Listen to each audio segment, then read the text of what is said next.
Hey there, welcome to another episode of This Week at Skye. Ashley Campbell, you're here with me. Margaret Campbell, sorry, you're here with me today. How you going, Ashley? I'm good. How are you, Phil? Great. We had a long weekend. Yeah. How was your long weekend?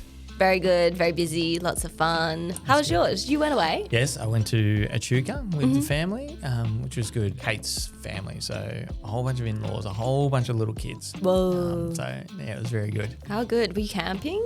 Went to a caravan park, but we didn't camp. It's like the cabins. Yeah, in the yeah, caravan. yeah. So it's fake camping. Yeah. Yeah. Still good? Yes, Lots it of was fun. very good. And today, anyone watching, you will see a special guest. Harper, my youngest daughter, is coming in to compete against you on know. Baking Corner. So looking forward to that. Why'd I agree to this? Yes. Well, you didn't. I really didn't. yeah. It just happened. Yes, it just happened, yes. So last week, how was your last week? What did you do? Didn't have a lot on last week in terms of things outside of the ordinary. Bill from PPS, he's our BDM, did come along and do a virtual training for everyone, the associates, and then I tagged along Why as did well. you jump on? Because more opportunities to learn is always good. You're such a nerd. And when I saw you on, I thought to myself, and I didn't say it. Actually, I did say it aloud. I said, does Ash not have enough work on? She's jumping on the associates catch up. So it was good, was it? Learning it was about good. PPS. Yeah, just another refresher. I have sat through the training a couple of times already, but yeah, I had the time for it, so good for the refresher. Awesome. Well, for me, I had a busy week, actually. We had, I went up to Sydney on Thursday, so had a few things up there. So recorded a podcast with Equity Mates, and they've moved offices as well. So they've got very fancy offices. We had a journey, actually. There was a fire alarm off as we were recording. We had to walk down a lot of stairs. They didn't want to say what how many level are stairs. they on? A high level. Yeah. And I walked down and my calves are still sore Yeah. from it. So it was Back a in fire my drill. accounting days, I had a fire drill and we were on the 16th or 17th floor. Got so dizzy by the end of it. Yes, yeah. This add a few more tens onto Yeah. that number. So that was good fun going up to Sydney and then catching up with some insurance companies up there. So that was good. And then also last week I caught up with Tao, and they're releasing some new TBD products. So we aren't going to talk about what they're doing, but it was just a good discussion, having their head of product come out and talk about what they're thinking, how they're designing it, and getting feedback. It's always good when product providers, insurance companies come out and they just have their talking points and they deliver them. It's always a little bit disappointing, but Rob had a big notepad, was writing down all of our kind of suggestions or thoughts. So it was good. We were like, oh, we don't love this. Here's the unintended consequences, And so he was like, oh, great. I actually didn't think about that. And so whether they change it in their products or not, there's always so many things Yeah, that it go will be on. interesting to see if there are any follow-throughs from... Yeah. So, yeah, that was a good discussion. And they're changing income protection as well. So they've got an update coming in December, early December, hopefully. Just for income protection or for all of the... And disability, Yeah, and okay. TPD. So Because there's been a lot of talks this year from a few different insurers about changing their TPD products. So yes. it'll be interesting to see. I think Ascender's bringing out their one soon. That was the word on the street. So Yeah. there'll be changes are coming over the next kind of 3 to 6 months with TBD. So that was good, having a chat with them. So our first topic today, Ash, is we're talking about there's an article in Risk Info talking about what's holding back advisor numbers. And so there was a question that was put out there. So lack of infrastructure is now the main reason preventing more Australians from accessing life insurance advice. Disagree, agree, or not too sure? And so a lot of people came out and said they don't think lack of infrastructure is the, 59% disagreed with that statement. Yeah. So I'd love to hear your thoughts. Yeah, so the interesting part of the article and what sort of provoked Risk Info from asking this question is from the AIA roundtable that you were part of I was. a month or so ago. Yeah. And so they cite in this article, maybe you can speak more to it from the person that was actually in the room. They say that from that discussion, the feeling from the people they had involved was that it was a lack of infrastructure that's holding advisor numbers back. However, when we go and ask the advisors what they think is the reason, they don't agree that it's an infrastructure problem. Personally, skeptical that it is an infrastructure problem. I, as usual, compared the financial advice world to the accounting world. And in the accounting world, boutique firms aren't that common, the smaller size, less than 10 people in a team sort of thing. Whereas in advice, it seems like that's the main way that companies are structured. I think when you are such a small business, to bring on a whole professional year student, that's going to be quite burdensome to a small business. You may not want to grow and change in that way. It's a lot of risk compared to in accounting, where we do have those really large firms. To take on a big handful of new students is, easy to bake into the rest of the financials. So I think without those large firms, with the banks don't exist anymore, the large players that previously have been able to build advisor numbers, without that, I think that's probably the issue. And but wouldn't you call that infrastructure, lack of infrastructure, in terms of like big institutions not being around means that there isn't the infrastructure to be able to bring in 100 new grads every year? Yeah, gotcha. I suppose it's just how you interpret infrastructure. I was thinking more around technology and systems, that sort of thing. Yeah, I mean, the way I thought about it and as being the person in the room in that roundtable discussion, they were talking about Alistair Barr from Striver was talking about the lack of infrastructure being there aren't places there, 250 people who are graduating every year, but there aren't the places where they can go and be housed and get jobs. And so that, I think, was the discussion around infrastructure was more about there aren't the major institutions, bringing in a whole bunch of grads. And so I think that, if that's what they mean by infrastructure, Risk Info could, maybe we didn't read it well enough, or they could maybe clarify what they mean by infrastructure. But if that being the case, then I think that's kind of a big issue. I think the other issue is that there's a lack of clarity around what the heck the government's going to do. We don't know what's going to happen in the future. Like in our world, insurance. So a commission's going to drop. Are they going to increase? Are they going to change at all? Is there going to be new class of advisor? So if I'm bringing on a professional year advisor, but there may be an option to have new class of advisor in our business to deliver effectively a similar kind of work, then why does it make sense to bring on a professional year? So there's this lack of clarity around what's going to happen in the future from a regulatory point of view or like a legislative point of view to then be able to invest in a really substantial way. So I think that is a major impact. And the government's come out and said, we want to make it easier for people to get advice. We want to, reduce the burden. And to be honest, a Labor government is incentivised to make it easier for industry funds to deliver advice better.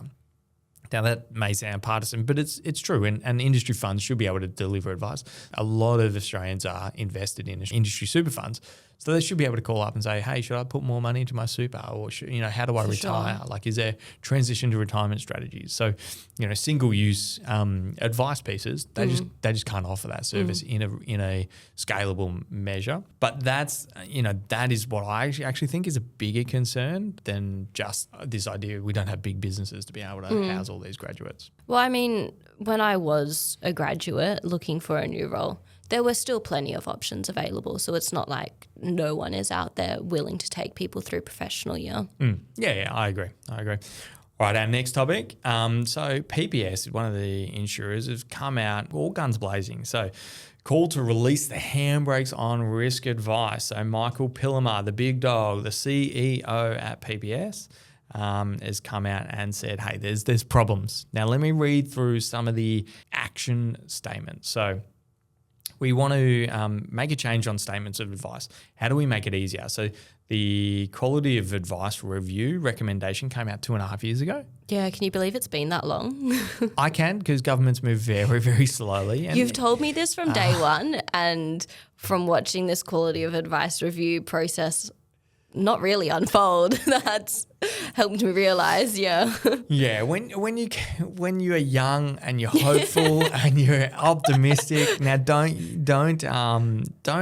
remove that optimism. You still got to be optimistic. I'm optimistic, but healthy level of optimism and skepticism. Yeah, I won't go on too much of a tangent, but I will. Why not? There's a interview on Diary of a CEO by Matthew McConaughey, and he talks about as a kid you go from being naive to skeptical. Now, as long as you don't become cynical, and because once you become cynical, then it's really hard to come back. But you should be optimistically skeptical of things. Now, that's my viewpoint. I'm optimistically skeptical that the government are going to make some improvements.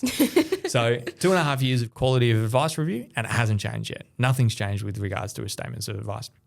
They do talk about advisor remuneration, so increasing commissions to a higher level. So at the moment it's 60-20, increasing it to 80-20.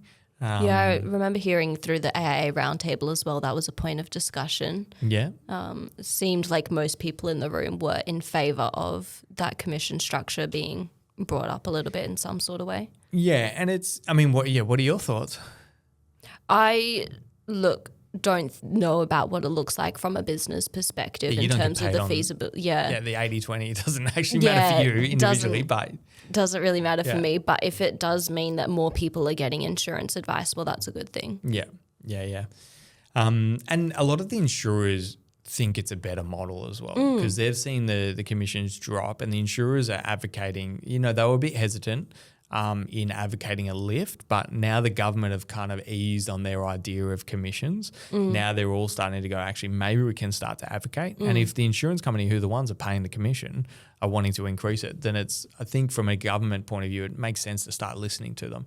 My personal viewpoint is it's better for Australia if the commission goes up, and it's better for Skye in terms of our revenue goes up. But I actually think it's worse for Skye long term because less advisors in the market. It means that we're a market leader. So 60-20, we can run a business on it.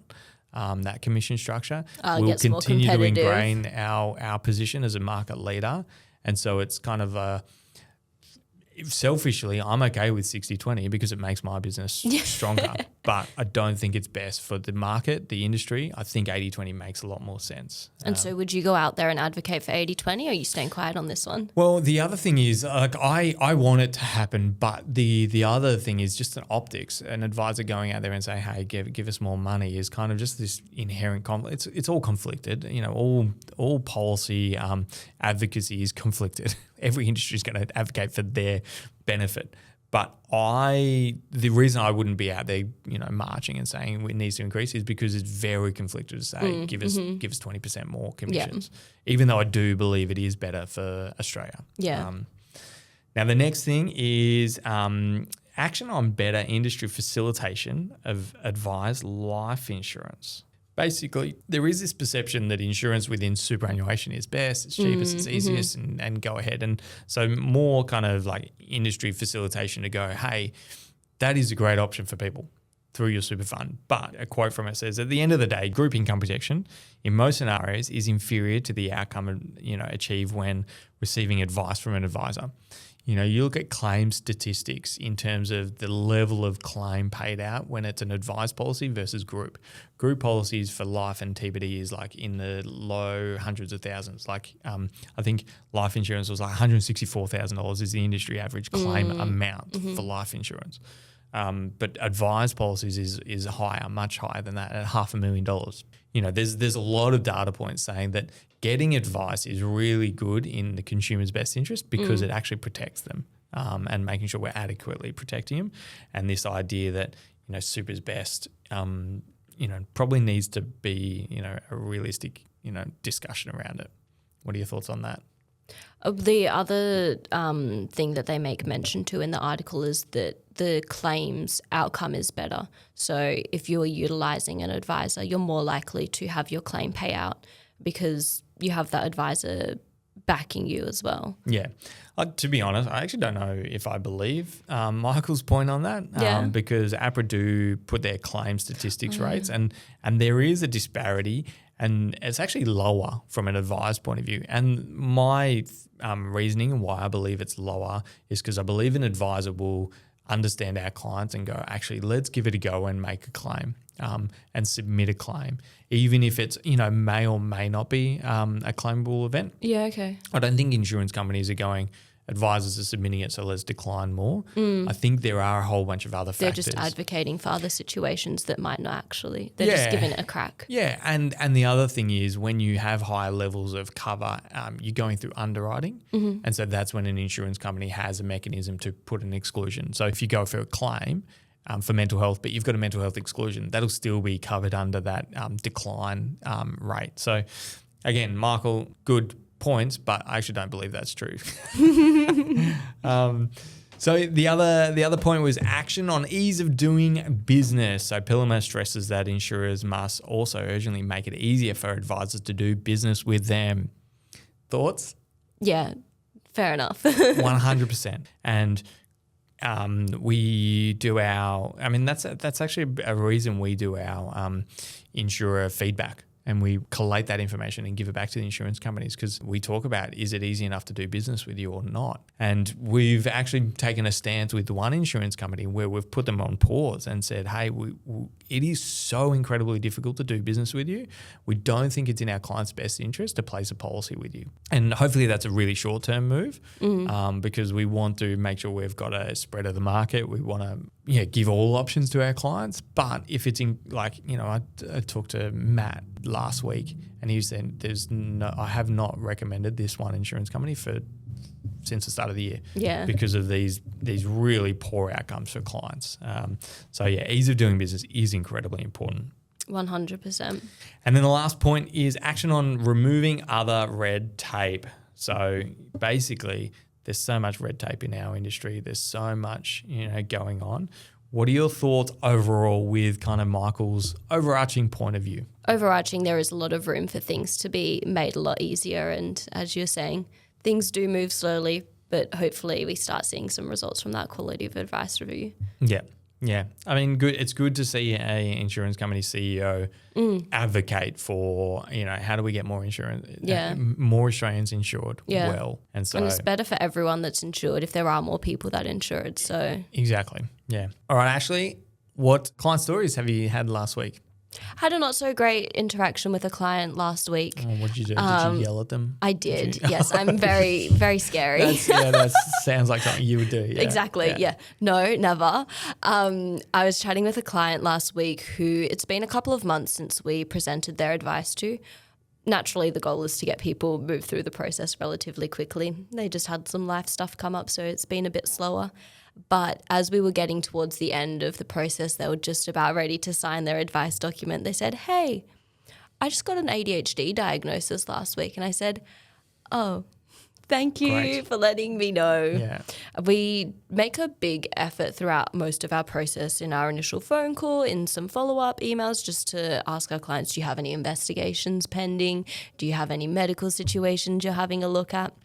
And the large reason we do this is because when there are tests pending, until the answers are known, it's very unlikely that cover is going to be available. So with the recent ADHD diagnosis, it's very unlikely anyone's going to be willing to offer cover until this client is on medication or a treatment plan, has some sort of stability that's seen, normally a period of at least 6 to 12 months before cover will be available. And anyone watching who's like, that's stupid. My ADHD, just because someone gets a diagnosis doesn't mean it wasn't stable, which is true, very much true. But, if there is a diagnosis and there is a, medication as part of that, the insurance company wants to see, okay, is there any negative side effects? Exactly. Is it making it worse? Is it improving? Is it, what is the actual impact of it? Because when you're going through that treatment and going through that medication, sometimes it's, dial it up or dial it down as need be. Sometimes things can get a little bit worse before they get better and stable out. So it's a great reminder for people to get insurance early as possible. Yes. Just move through the process. If anything's on our clients, because it's not like we can click our fingers and get insurance in place. There's a lot of work to be done, both on our end, both on their end, and both on the insurer's end. But it's super important to just make sure we're fully aware of what's going on. So, exactly. That's unfortunate. But again, one of the good news is Insurance determinations aren't the same all the time. It depends on how No. far away. So it's just a matter of, okay, not today, but in 6 months, in 12 Exactly. months, or whenever Yeah. the case is. This client's partner was likely going to be coming back in a few months as well anyway, because they have some life circumstances changing. So hopefully they can come back again 6 to 12 months and sort it out. My client story for this week, I actually met one of our clients face to face this How week. cool. It was very cool. So for anyone who doesn't know, we don't meet clients face to face. It's all virtually. We work Australia-wide. As I was in Sydney, up in this tower, one of our clients said, When you were walking down all of the stairs? No, we were just finished and we took the elevator up. And they were like, are you Phil Thompson from Skye? And I was like, yes.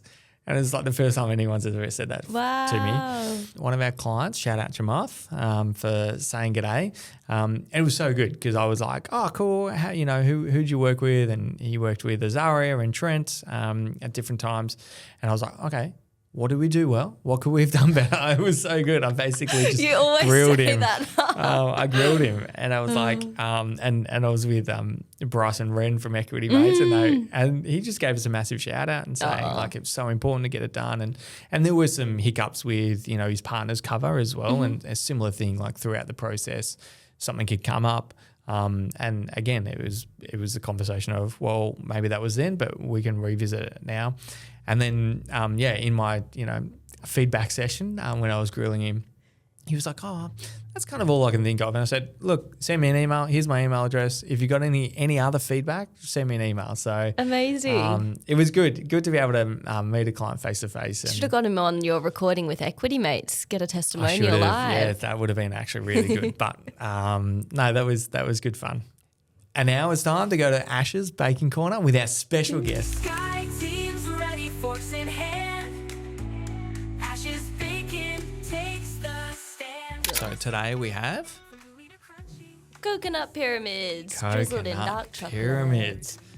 Now, our special guest is Harper. Hello, Harper. Hi. Thanks for joining. You're an avid watcher of Ash's Baking Corner, aren't you? Yes. Yeah? Now, quick question. Do you like coconut? Yes. Oh, but Harper, just like a WWE wrestler coming in, you've actually got your own baking today. So, okay, and So prepared. nicely packaged. Oh In a my special goodness. package. Wowee. All right, so you know the rules, Harper. We're gonna taste the baking and we're gonna give a rating out of 10. Oh, what have we got today? Oh my goodness. What have we got, Harper? Wow. It is a peppermint patty drizzled on chocolate. Oh, you know me. You know what? Quick tip, Ash, peppermint's my favourite flavour.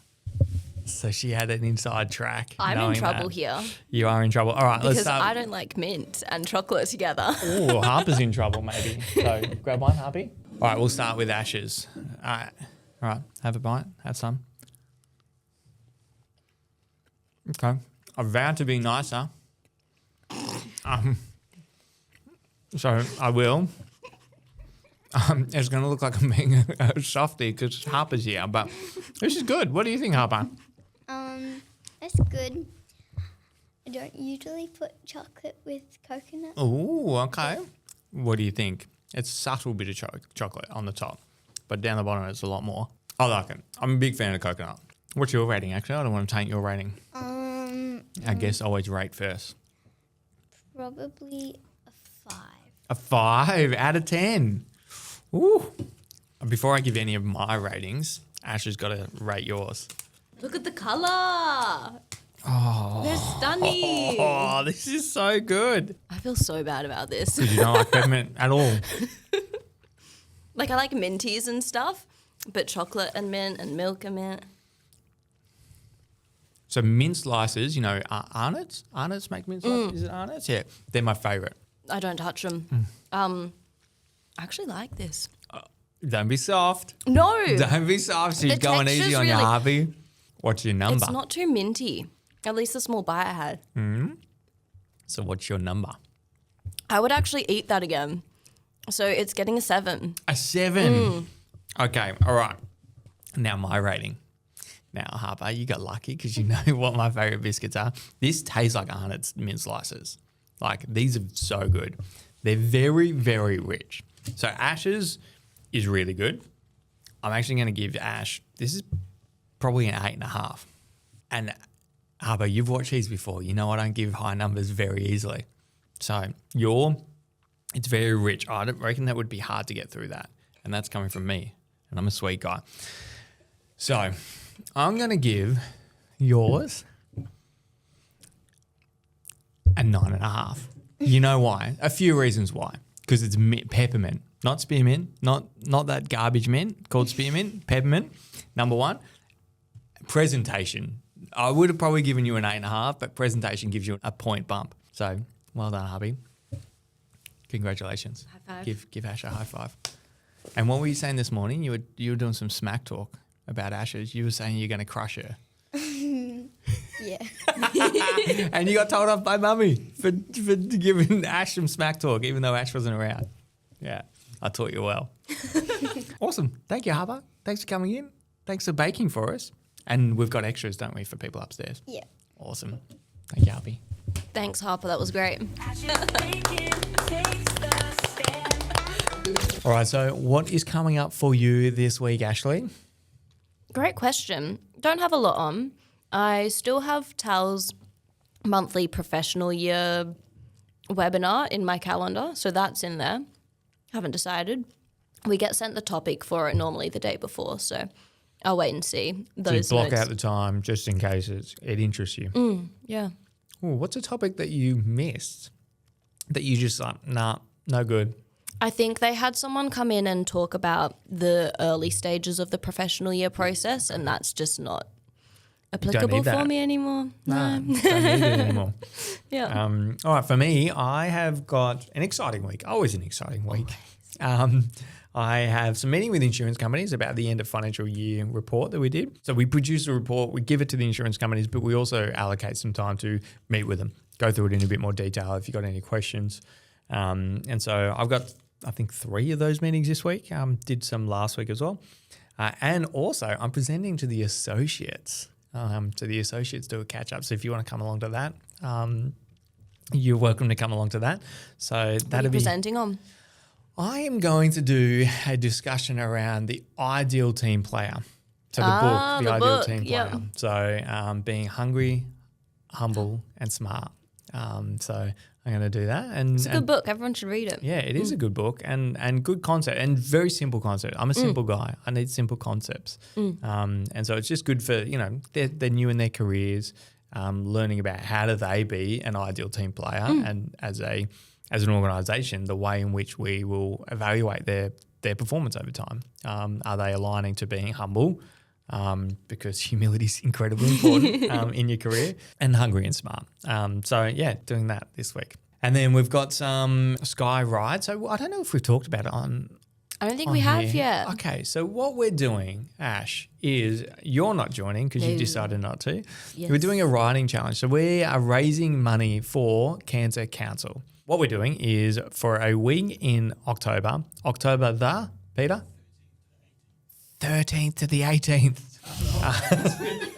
So October the 13th to the 18th, we are doing 1 week of riding. We're going to ride collectively as a group 1,000 kilometres minimum. Minimum. And we are going to raise money. So anyone who's watching can donate. We'll put the link in somewhere, wherever links are held in these things. And we're raising money, and Skye will donate $1 for every K ridden by the team. So if you want to get on a bike and you can, rack up the tally. So it's a So bit there's more. some team members who have said they're going to be riding, but they aren't actively participating. Any case that they ride will also be included. Yeah, that's right. There you go. Yeah. So, and we got some jerseys. Actually, was thinking about getting Harper to bring her jersey on and wear that today because my girl's got a jersey as well. So Do their case ooh, count? Good question. Yeah, you know what? Why not? Harper's the only one who really likes riding, and yeah, so we ride sometimes. But yeah, their Ks will count.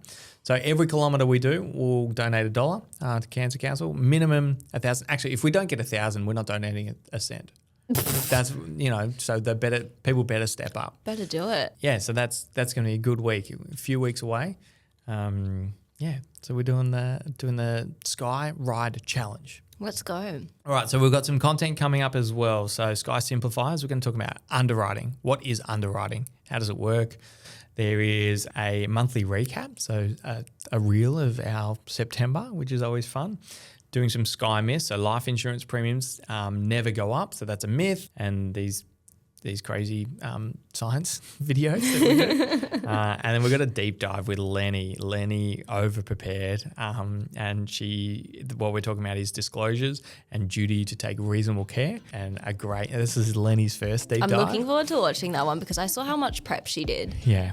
So, yeah. It's a good one. Hey, I said in the past Eddie's was my favourite. Lenny's is very close. Lenny did an amazing job, and it's good because everyone goes through the disclosure requirements. So everyone who has an insurance policy, either in place or is going to get one, it's a really important topic to kind of understand in more detail. So, yeah, that's what we've got coming up this week. How good. Thank you, Ashley. And commiserations for being beat by Harper. Me and Potty did talk about bringing a third party down, an unbiased party, and Pete thought it'd be funny if I was being biased. So he decided against it. But we're going to actually do some videos around the office today. And so that'll be posted sometime in the future. Thank you for watching. If you do want to watch any other videos we've done, there will be some videos on the screen now, so go check them out. I got chocolate on my fingers.